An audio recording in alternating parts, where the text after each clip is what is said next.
With a spark and a flash, I ignite Apamine here, coming at you with some Final Fantasy VI played quick fast. And things are looking pretty dire for Locke. It is 1 versus 6. But we hear a Kupo on the wind. Could it be? Yes! Tiny little fuzzy winged creatures with the fluffy little red balls coming out of their heads. Moogles! Alright. Now, if in no other game, absolutely no other game, you learn this, you don't mess with Moogles.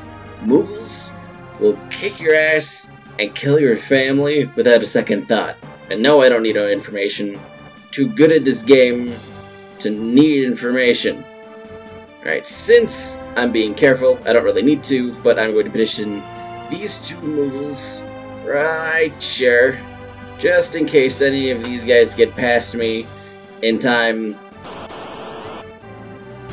Now, all of these battles are pretty simple. Every single one of them will be against a Vol Mammoth and a Lobo. The Vol Mammoth, pretty much the first thing that they will do, which they didn't because I was too fast for them, but pretty much the first thing they will do in every fight is cast Blizzard, which hurts all of your people. A lot. So you're going to want to do your best to kill them before they can kill you.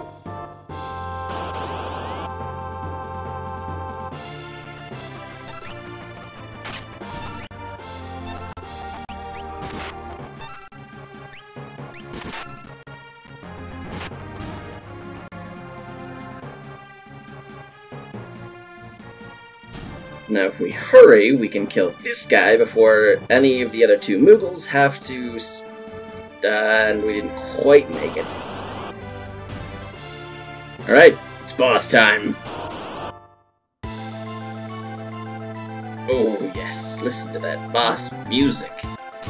Now, for this boss, again, since I'm super incredibly overpowered, I'm just gonna kinda toy with him, steal things from him. Got a mithril knife.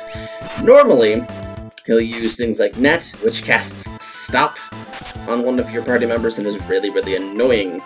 You're gonna want to kill one Lobo and leave the other there, and then just start attacking the Marshal, because if you kill both Lobos, he will actually start using a move I believe called Critical, which hurts a lot. And we won.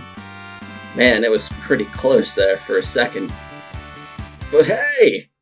You kill the general and cut the head off the other ones. Apparently the woolly mammoths and the wolves don't know what to do anymore, so they just kinda disappear. But yes, thank you so much, Moogles. Without you, we surely would have perished. Actually, no, Locke would have just cold stabbed every single one of them. But, you know, we want them to feel good. So, yeah, thanks. Thanks, Moogles. Blam! Rockface opens. Secret passages. I don't know why the Narshe miners decided it was a good idea to put secret passages in their mines, but I'm really not going to question it. I don't know how miners do. Yeah, see, again, yep, save your thanks for the Moogles. Yeah, she's got amnesia. Plot device! Well, eventually. Oh, okay, cool. Looks like Locke's gonna be tagging along. And this line right here, this line is the bane of many a kid's childhood. Because the game is being serious. Don't forget about this. It's actually important later. If you forget about it, you will have no idea what to do. And as far as I can recall, nobody says anything about it. So if you didn't have a strategy guide or access to the internet, you were kinda screwed. Now if we go back up here, just get a bunch of people being like, you look kinda like that soldier who just trashed our entire town in that Magitech armor. And then you have to run away. This is a beginner's house. There's a bunch of treasure in there, and they teach you a bunch of things about the combat mechanics of the game, which, right, at least for QUICKFAST, we don't care about. So, we, instead, are going to head to the Kingdom of Figaro very quickly.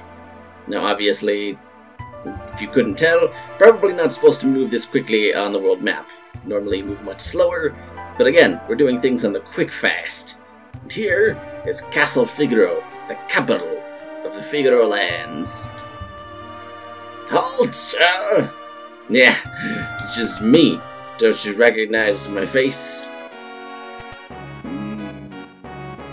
Listen to that there music. So tasty, so good. Ah, well, this guy looks important. Let's chat with him. Yes, this young woman. Aw, she's all offended.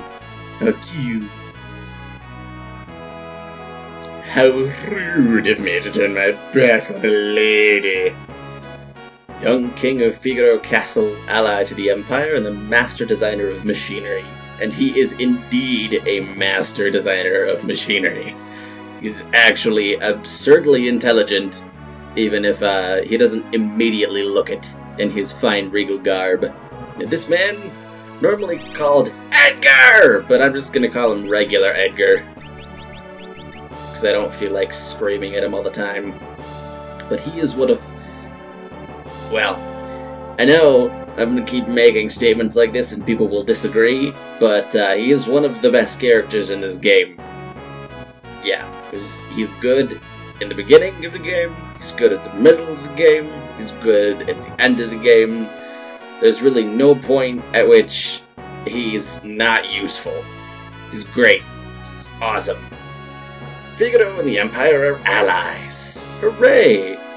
Hopefully that means that he's not going to turn me into the Empire, but okay, whatever. Aw, he's hitting on her. How cute. Abilities, distant third. And I'm kind of worried you might light me on fire if I say something that I shouldn't.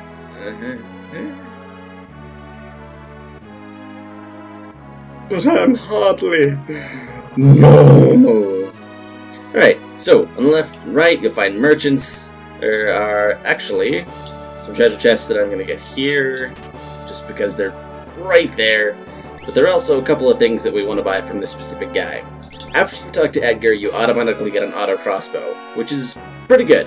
Edgar's thing, tools. So these are his tools. You gotta buy them. Noise Blaster confuses people, Bio Blaster gasses them and deals poison damage. Auto Crossbow deals physical damage to all enemies. It's pretty much absolutely amazing at the very beginning of the game. It can one-shot many and many enemies that are going to be coming up. It's pretty great, even if you aren't super souped up. Now, there are a lot of people you can talk to, a lot of, you can go to sleep, you can explore the area outside of Figaro that actually lets you leave, which for an RPG is kind of surprising. Normally they're like, no, can't leave the castle. But there is this one thing that you gotta do, and that's talk to this lady. So you can learn that Edgar has a twin brother, and that he was nice. Oh no, sad music. No. Oh no. Brother. He doesn't understand that his father's dying. He traded the throne for his own freedom. Now, this is Sabin, and a lot of people call him a bajillion different things. Sabin, Sabine, Sarun, but I call him Sabin. That's just how it's gonna go. Interestingly enough, in the Japanese version, his name is just Mash. I have absolutely no idea why his name is Mash. I guess, I don't know, maybe because he mashes things with his fists? I have absolutely no idea. That's one thing where I think the localization was kind of really on the ball when they changed that, because otherwise it makes no friggin' sense. And let's talk to Edgar again. Edgar, your castle is pretty sweet. when someone's not interrupting you! Uh-oh. This music doesn't sound good. This music sounds mildly creepy. What with the weird combination of strings and percussions. And he seems like kind of a dick. Yeah. Yeah, he's kind of a dick. I like how they kind of establish the fact that he's a total butthole within the first about 10 or 15 seconds that you even see him. Yep, he just punches this guy away. It's like, I don't really give a crap about you. You go this way now. Nah, you can't talk to Kefka until you talk to these two dudes. I love if he's like, are you looking for more cities to destroy? And instead of, being like, what? No, we don't destroy cities, we're good. He's just like, shut up. Only we know which cities we're gonna burn down next. Fuck you.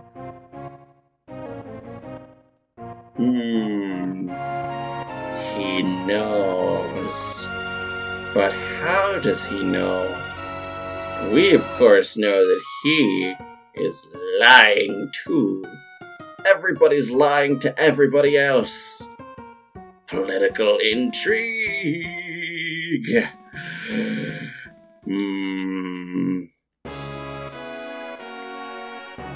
Yeah, Locke, it's okay. You can say that he seems like he's friggin' nuts. I mean, I doubt even Nintendo of America would have censored that. Maybe they did. I actually don't remember. But basically, dude's friggin' nuts. In the worst kind of way. Alright, we, since we're super fast, refuse to follow Locke. We're gonna try and get ahead of him whenever we can. Nope, I failed that time. Sad day. That one doesn't really matter. Doesn't lose all that much time if you don't get ahead of him. And this, out in one of the side areas, whoops, is your bedroom. I love how upfront she is about this. Is it true you're a thief? Do you just, jack stuff from people? It's just very... She doesn't even beat around the bush. She's like, Edgar said some things. Do you steal shit? Oh, cool. So that's why he's not turning me in. Oh, and you're the go-between. Oh, no. Oh, Terry, you're not a soldier of the Empire. They had the slave crown a doozy. You should do what you feel like doing. And honestly, I kind of hope you feel like setting things on fire, because that's pretty sweet. Or find your own way. The way of setting stuff on fire. With your mind. Oh great, this music. This will surely turn out super fun. Edgar's just probably having a nightmare or some crap. Nah, don't care. Run, Edgar! Oh, cool, everything's on fire. Is that part of your advanced machinery? Because I certainly hope it's not.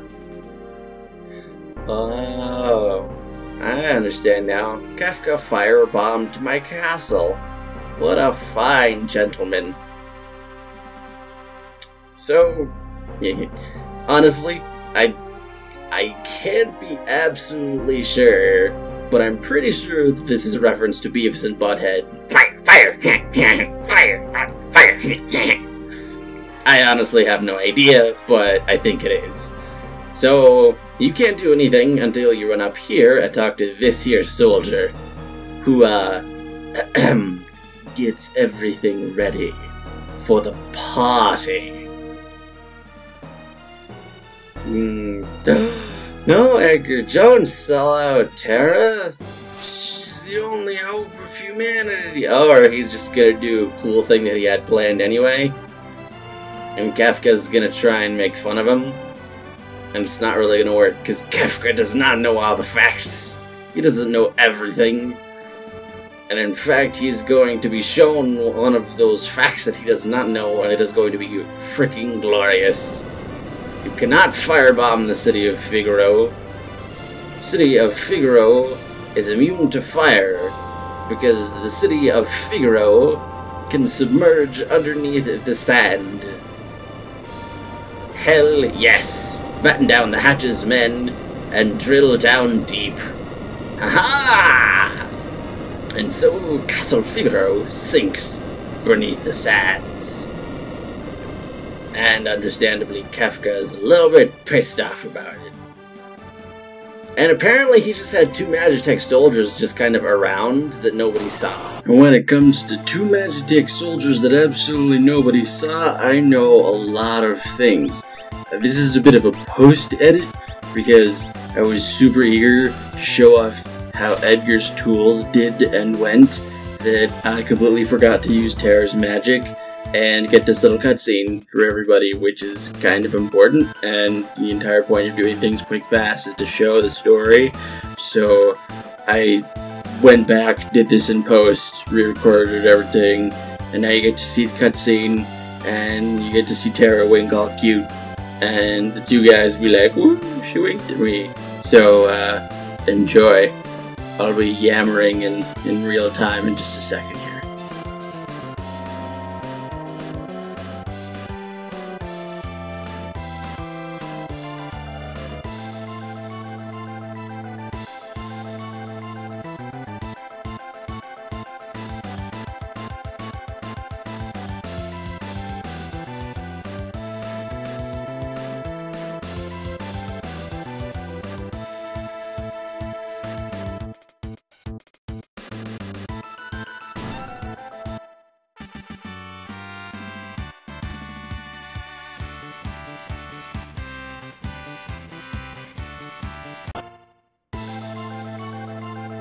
Oh well. Okay. So this is gonna do a couple of things here. I'm gonna show off Edgar's tools, the auto crossbow. It automatically attacks everybody with physical damage.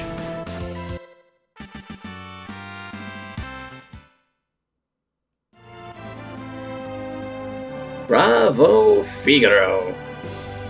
Every problem can be solved with crossbow bolts. Son of a submariner! Translator for this game, Ted Woolsey, had to censor a few things, because basically in the Japanese version he's just like, shit! And they couldn't have that in America because that would be bad. So he had to get a little creative, and in some spots he got a little too creative. Okay, so they want Terra to meet Bannon, the leader of the Retainers. So magic just comes naturally to her. Ooh, Edgar, that was not a nice thing to say, implying that she's not a human. Well, at least he's sorry. Which is, they're already coming after you. I mean, it's not really much of a stretch. It just doesn't, this Bannon has, like, he knows about as much as the rest of anybody. I never quite got that. Huh. But we're riding a chocobo, which means that, well, in a regular game, you would get no random encounters, and you can travel a little bit faster. You just turn left and right, press A to go, and press B to let it go. Aww, so cute. And out of here, sir. Please.